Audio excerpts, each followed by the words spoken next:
You think that drink after work is a small purchase. A beer, a glass of wine, a whiskey. Maybe it is free beer at the office party. Maybe it is just one more round because everyone else is ordering. So what, right? Some people drink every single day, big deal. But here's the thing, that little swipe of your card is sitting on top of a money machine older than civilization. And the dangerous part is not just the alcohol. It is the fact that your budget thinks this is a lifestyle choice, while your brain treats it like an ancient survival signal. That is how a $5 drink becomes a subscription. You never remember signing up for. One drink becomes 3, Friday becomes Wednesday. I deserve this becomes a line item. And if you do not notice the mechanism, it quietly eats your cash flow before you ever call it a problem. And here's why. Most people think drinking is a modern issue, caused by bars, advertising, stress, dating apps, happy hours, and bad decisions after payday. It is not. Your ancestors were likely getting intoxicated long before cities, salaries, taxes, or credit cards existed. Some scientists even argue alcohol did not just appear inside civilization. It may have helped pull civilization into existence. Not as poetry. Literally, beer may be older than bread. That means when a company sells you a drink today, it is not selling to the rational part of you. That compares prices and tracks expenses. It is reaching into something much older. Older than farming, older than written history, possibly older than humanity itself. So now, look at your spending differently. That warm feeling after a drink, the release, the small drop in pressure, the I'm fine now sensation, may not be some modern weakness. Your brain may have been shaped to notice alcohol millions of years before humans learned how to brew anything on purpose. That matters because the strongest expenses in your life are rarely the ones that look dramatic. They are the ones that feel normal. They feel earned. They feel ancient. And that is exactly why they can keep taking money from you without triggering alarm. The story does not begin in a bar. It does not begin in a brewery. It begins on a jungle floor. About 10 million years ago, long before modern humans existed, tropical fruit fell from trees and started rotting in the heat. Yeast fed on the sugar. Alcohol appeared naturally. No recipe, no factory, no marketing team. Nature was brewing before humans even knew brewing was possible. And then something strange happened. Our primate ancestors developed a mutation that made them much better at digesting ethanol, the type of alcohol found in fermented fruit. Scientists studying human origins found this change in a digestive enzyme called ADH4. At first, that discovery looked bizarre. Why would evolution care about alcohol? Who was drinking before civilization?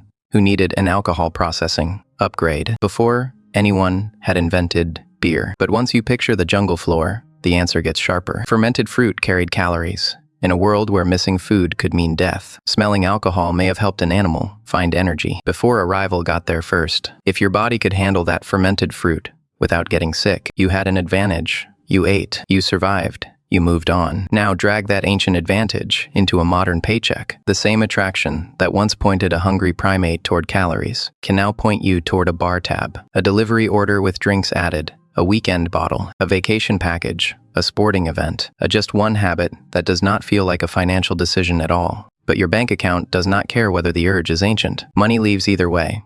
That is the trap. Ancient humans may have consumed fermented things because the alternative was hunger. For them, finding alcohol in fruit could mean survival. For you, the same pull can mean a smaller emergency fund, a missed investment, a credit card balance that grows in silence, or a paycheck that disappears before rent. Insurance and groceries are even done taking their bite. And no, this is not about pretending every drink will ruin your life. That is too easy, and it misses the real point. The real point is that modern businesses are extremely good at pricing ancient cravings. They do not need you to be addicted. They just need you to be automatic. They need the habit to feel small enough that you never audit it. $10 here, $30 there, a round for friends, a bottle for the weekend, a tab you laugh about the next morning. Do that often enough, and your normal becomes a financial leak. But here's the thing. Once you understand where the craving comes from, you stop treating it like random spending. You start seeing the mechanism. Your brain did not evolve around monthly subscriptions, rent increases, retirement accounts, or credit card interest. It evolved around immediate signals, calories, safety, relief, social bonding. Alcohol hits several of those buttons at once. That is why it can feel like comfort. That is also why it can become expensive without ever looking urgent. So, if you have ever wondered why something so ordinary can be so hard to cut back, The answer may be sitting 10 million years behind you, on a jungle floor covered in fermenting fruit. Your ancestors found a survival signal. The modern economy turned it into a product, and your paycheck is where the bill shows up. Now, put yourself inside a paycheck that looks normal. Rent comes out, groceries come out, a few small drinks, subscriptions, delivery fees. Weekend treats come out. Nothing feels dangerous, but that is exactly the trap. Your brain does not treat those purchases like numbers on a spreadsheet. It treats them like survival signals. And here is why. Researchers found something disturbing about alcohol long before money existed. Rotting fruit often carried more usable calories than fresh fruit, and the smell of ethanol helped primates find ripe food faster in thick forests. The animals that could handle that ethanol had an edge. They ate faster, they survived longer. That means part of the machinery inside your brain was built to chase quick reward when the environment was brutal. Back then, missing calories could kill you, but now that same ancient wiring is sitting inside a modern payment system. Tap your card, scan your phone, split the bill, order again. No pain, no waiting, no visible loss. The mechanism that once helped your ancestors find fermented fruit on the jungle floor is now helping companies pull money out of your account before you even feel the damage. So now, the story gets stranger. Humans did not just stumble into alcohol. At some point, they began producing it on purpose. And some archaeologists argue that farming may not have been only about bread, crops, and stable food. Part of the push may have been beer. Yes, beer may have helped organize people before formal civilization had even arrived. At Göbekli Tepe in modern Turkey, researchers found giant stone pillars, more than 11,000 years old, built before cities, before kings, before writing. Hunter-gatherers somehow gathered enough people to move stones, weighing up to 20 tons. That raises a hard question. How do you get hundreds of people to work together when there are no paychecks, no banks, no contracts, and no HR department? One answer is social reward, feasts, fermented drink, shared pleasure. In other words, before money became the tool for organizing labor, humans were already using desire to move crowds. And here is the modern version. Your employer pays you in currency, but the economy takes it back through cravings, convenience, and status signals. Free beer sounds like a joke, but if the free thing gets you to stay longer, spend more, tip more, bond with the group, and repeat the habit next week, it is not free. It is a lever. That is the part most people miss. The danger is not that you buy one drink, one coffee, or one little comfort. The danger is that an ancient reward system is being priced, packaged, and sold back to you every day. And if you do not notice it, your paycheck stops being a tool for freedom and becomes food for someone else's machine. Then, you see it on your bank app. The free thing was never free. The free delivery, the free trial, the free beer at the event, the tiny cashback reward, the $0 sign-up bonus. It looks harmless. It feels like comfort. You tell yourself, I saved money. But here is the thing. Modern money traps do not attack you like a bill collector at the door. They attack you like clean water from a faucet, normal, safe, invisible. And here is why that matters. A small perk lowers your fear. It makes you trust the platform. It makes you stay longer, click faster, order again, subscribe without thinking. That is not an accident. That is the business model. The same way an ancient village might gather around one fermented drink, because it felt safer than dirty water. You gather around an app, a card, or a subscription because it feels easier than handling cash, comparing prices, or saying no. But easier is expensive. Look at your daily spending, not the big dramatic purchase, not the car, not the vacation. Look at the quiet leaks. A coffee you barely notice, a food delivery fee hidden behind a discount, a streaming service you forgot you had, a buy now pay later plan split into 4 painless pieces. Each one looks too small to matter. That is exactly why it works. If a charge feels tiny, your brain does not treat it like danger. It treats it like background noise. And background noise can drain a paycheck. Researchers in behavioral economics have shown this again and again. People spend more when payment feels less painful. Cards hurt less than cash. One-click checkout hurts less than typing in details. Monthly payments hurt less than one full price. Rewards points make spending feel like winning, even when you are still spending. So now, the system does not need to convince you to make one reckless decision. It only needs to make bad decisions feel frictionless. That means your comfort has been engineered. A paycheck lands. For one day, you feel safe. Then, the automatic withdrawals begin. Rent, phone, insurance, subscriptions, minimum payments, app renewals, delivery memberships, cloud storage, gym plan, premium account. The money leaves before you even touch it. You are not choosing anymore. You are maintaining a machine that was built around your forgetfulness. And if you are living close to the edge, that can kill your financial future, not in one dramatic collapse. In slow motion, a $12 subscription becomes $144 a year. 3 forgotten services become a grocery run. A few delivery fees become a utility bill. Credit card interest turns last month's convenience into next month's punishment. The danger is not that you bought one stupid thing. The danger is that the system taught you not to feel the bite. That is the counterintuitive part. The safer money feels, the more dangerous it can become. Cash feels primitive, but it gives you pain. You see it disappear. A debit card feels cleaner. A credit card feels powerful. A payment app feels weightless. Buy now, pay later feels like you beat the price. But every layer of convenience removes another alarm bell. And when the alarm bells are gone, you can walk straight into overdraft fees, revolving debt, and a budget that looks fine until the last week of the month. So now ask the ugly question: how many of your financial decisions are really yours? Because companies know your habits better than you do. They know when you get paid. They know when you are tired. They know that after 9 p.m., you are more likely to order food. They know that limited time creates urgency. They know that free gets attention faster than cheap. They know that once your card is saved, resistance drops. They know that if canceling takes 5 steps, most people will not cancel. This is why ordinary comfort becomes a crisis. The subscription is not just a subscription. It is a claim on future income. The minimum payment is not mercy. It is a hook. The reward points are not a gift. They are a reason to keep spending inside the same cage. The free trial is not generosity. It is a countdown to your inattention. And the small monthly payment is not small if it follows you for years. But here's the thing. You do not beat this by becoming cheap. You beat it by making money visible again. Open the statement, not in your head. Actually open it. Look at the recurring charges. Circle anything you would not buy again today. Add up the small purchases from the last 7 days. Count delivery fees separately from food. Count interest separately from debt. Count convenience separately from value.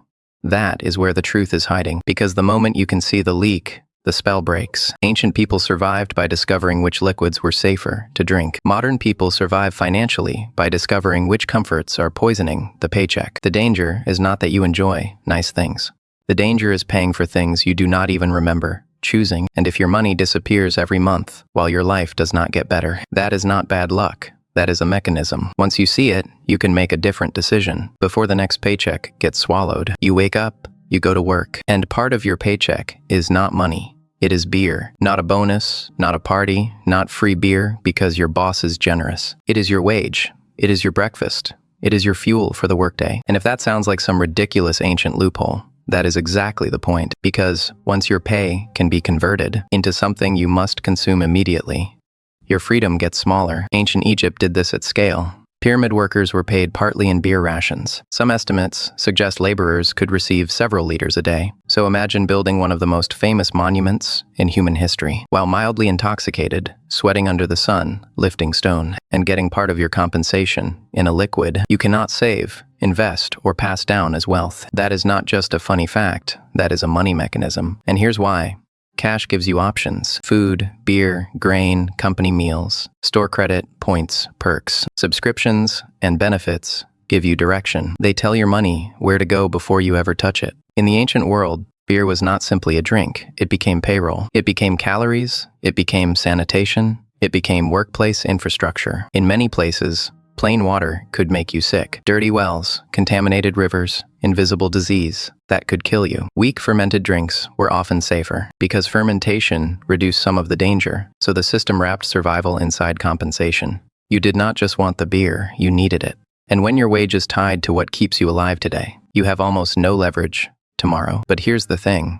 Ancient beer was not modern beer. People hear drunk history and imagine workers blacking out, stumbling around, dropping limestone blocks onto each other. That is not the real picture. Most ancient beer was weak, very weak, often mildly alcoholic, more like fermented grain soup than the clean bottled drink you know now. Thick, cloudy, full of calories. In some cultures, people drank it through straws because chunks floated on top. So now, the financial lesson gets sharper. The danger was not one huge expense. It was constant low-level dependence. That is how modern budgets get eaten alive, too. Not always by the giant disaster. Not always by the mansion, the sports car, the wild mistake. Sometimes it is the thing that feels normal, because it is small, repeated, and attached to comfort. The morning coffee, the delivery fee, the monthly app you forgot, the free trial that became a bill, the company perk that makes you spend more. To feel like you are saving. Weak beer every day still changes behavior. Small charges every day still change your future. Think about life 5,000 years ago. No painkillers, no anesthesia, no antibiotics. Predators nearby, endless labor, bad harvests, bad water. A broken leg could mean death. A bad season could erase a family. Alcohol softened reality. It made pain quieter, it made exhaustion bearable, and humans attached to it fast, because anything that makes a brutal life feel survivable becomes powerful. Modern finance has the same trap, just cleaner packaging. Comfort becomes a payment plan, stress becomes shopping, exhaustion becomes takeout, loneliness becomes subscriptions. The system does not need you to be reckless. It just needs you to be tired, slightly anxious, and willing to trade tomorrow's money for tonight's relief. Then, something even stranger happened in ancient societies. Alcohol became sacred. People connected intoxication to religion because the feeling seemed supernatural. The Sumerians, among the earliest urban civilizations, did not treat beer as just a casual drink. It showed up in myths, rituals, offerings, and social life. Once a substance becomes part of survival, wages, identity, and worship, it is no longer just a product. That is the financial warning. The most dangerous expenses are not always the ones you hate. They are the ones your life starts defending, the ones you call normal, the ones you say you deserve, the ones your workplace, your friends, your apps, and your routine quietly build around you. Ancient workers were not foolish for drinking beer every day. In their world, it made sense. That is what makes the lesson uncomfortable. Bad money habits usually do not feel stupid while you are inside them. They feel practical. They feel comforting, they feel necessary, and that is exactly why they can own you. You think it's just a beer after work. You think it's just one tab, one round. I deserve this. Swipe on a Friday night. But that is exactly where the trap gets dangerous, because the deadliest expense in your life usually does not arrive looking like a crisis. It arrives cold, cheap, social, and normal. And here's why. Ancient civilizations did not just drink beer. They built meaning around it. The Sumerians loved beer so much they had a goddess for it, Ninkasi. One of the oldest beer recipes ever found was not written like a kitchen note. It was buried inside a hymn. Think about that. One of humanity's earliest written records was basically a brewing guide dressed up as a prayer. That is not just history. That is a money lesson. When a product becomes part of identity, ritual, celebration, dating, stress relief, and status, you stop pricing it like a purchase. You start treating it like oxygen. And once that happens, your budget is already bleeding before you even open your banking app. So now, bring that into your life. Your paycheck lands, rent goes out, groceries hit, subscriptions pull automatically. Then comes the harmless stuff. Drinks with friends, delivery fees, tips, ride shares, late night food, another bottle for the apartment, another free beer, promo that somehow turns into a $47 night. You did not make one huge financial mistake. You made 10 tiny normal ones. And tiny normal ones are brutal, because they never trigger panic. But here's the thing. Free beer is almost never free. It is a hook. The business gives away the first emotional hit, because the profit is in everything around it. The second drink, the food, the upgraded order, the group pressure, the convenience charge, the card swipe you barely feel. That is the counterintuitive mechanism. The cheaper the entry point feels, the easier it is to spend without defending yourself. Ancient Rome shows the darker version of the same pattern. Romans drank enormous amounts of wine. Politicians drank, soldiers drank, workers drank. Wine was not some luxury on the edge of society. It was woven into daily life. But Roman winemaking had a hidden problem: lead. Some wines were sweetened with lead containers and lead-based syrup.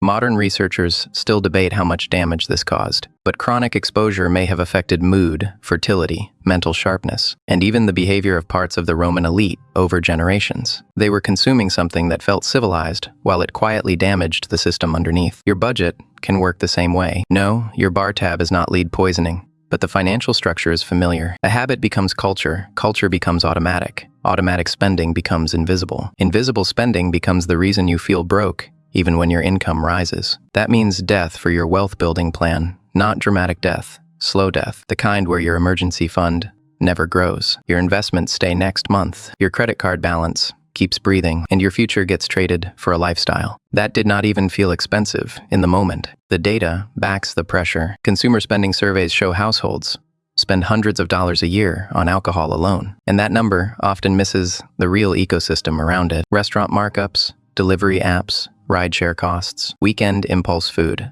cover charges, and the social spending that follows the first drink. The bill is not the bottle. The bill is the chain reaction, and that is why alcohol survived empires, religions, currencies, and economic systems. It attaches itself to emotion. It sells relief. It sells belonging. It sells permission. And once a product sells permission, people will defend it even when their bank account is screaming. So the urgent question is not, do you drink? The question is, what expense in your life has become so normal that you no longer audit it? Because that is where your money is leaking, not always in the obvious emergency. Sometimes it is hiding inside the thing everyone laughs about, celebrates, posts online, and calls harmless. And if you do not name it, price it, and put a boundary around it, it will keep collecting from your future, one small swipe at a time. You think you're just grabbing a coffee, tapping your card, and moving on. But your paycheck is already bleeding before you feel the cut. And here's why. Modern spending plugs straight into reward systems, buried deep inside your nervous system. These systems were not built for subscriptions, one-click checkout, delivery apps, or buy now, pay later buttons. They were built for scarcity. Find a reward, take it now, survive the day. Back then, hesitation could mean death. So now every ordinary bill becomes a trap with a friendly face. The phone plan, the streaming bundle, the free trial, the small daily treat that feels harmless. Because it costs less than lunch. Your brain reads comfort. Your bank account reads extraction. That gap is where companies make their money. But here's the thing. Once the economy industrialized convenience, everything escalated. For most of human history, spending required friction. You had to carry cash. You had to count it. You had to watch it leave your hand. That pain slowed you down. Then came credit cards, automatic payments, stored cards, instant loans, and invisible installments. Suddenly, financial damage could happen fast. Very fast. That changed personal money forever. Entire business models formed around separating you from the feeling of payment. Banks collect interest, apps collect transaction fees, platforms collect subscriptions you forgot you approved. Retailers finance purchases at the checkout line. Governments tax consumption. Corporations report recurring revenue to investors, like it is a gold mine, because it is. And the data backs this up. Research has repeatedly shown that people spend more when they use cards instead of cash, because the payment feels less real. The Federal Reserve has reported American credit card balances climbing past $1 trillion. That is not just people being bad with money. That is an engineered environment doing exactly what it was designed to do. And yet, we still treat overspending like a personal weakness, like you simply lacked discipline, like you should have known better. But historically, your brain was never trained to resist a marketplace that follows you into bed, sits inside your pocket, and offers you relief every time you feel stressed, bored, lonely, or tired. Maybe the problem is not that you suddenly became irresponsible. Maybe modern consumer culture is taking ancient survival wiring and selling it back to you at 24.99% interest. That means the danger is not one big purchase. It is the tiny, repeated comfort that feels normal, while it quietly rewrites your future. You think the danger is the big purchase. It is not. The danger is the free beer, the $9 delivery fee, the $14 subscription you forgot, the quick drink after work, the tap of a card so small your brain refuses to call it spending. And here's why. Modern money does not attack you like a lion. It drains you like a leak in a shelter during a storm. One drop means nothing. A month of drops means your floor is gone. Your paycheck lands, and for a few hours you feel safe. Then rent takes its bite, insurance takes its bite, phone bill, internet, streaming, debt payments, groceries, gas, coffee apps. Just this once night's out. So now, your income is not really yours. It is already standing in line, waiting to be eaten. But here's the thing. Most people do not experience this as danger. They experience it as normal life. That is the trap. Entire industries are built around making money. Leave your account before you feel the wound. Autopay, buy now, pay later, minimum payments, rewards points, cashless checkout. They all do one job, separate the pleasure from the pain. The data backs it up. The Federal Reserve has reported that a large share of adults would struggle to cover a $400 emergency without borrowing or selling something. That is not because everyone bought a yacht. It is because ordinary comfort became a financial predator. Small bills repeated often enough become a survival problem. So the real mystery is not why people overspend. The real mystery is how anyone is supposed to stop when the whole economy is designed to make spending feel like breathing. From the first paycheck to the neon city at midnight, people keep chasing the same feeling: relief now, consequences later. That feeling is expensive, and if you do not control it, it controls the rest of your life. You think it's just one more coffee, one more subscription, one harmless free beer deal, but your paycheck is bleeding in tiny cuts, and your bills don't care how small each cut felt. And here's why: your brain is built to chase immediate comfort, not monthly survival. That instinct kept your ancestors alive for millions of years. In money terms, it can kill you. The Fed has found that a large share of adults still struggle with a sudden $400 expense. So now, the move is simple: audit one daily leak, cancel one useless payment, and redirect that cash before your ancient brain spends it for you.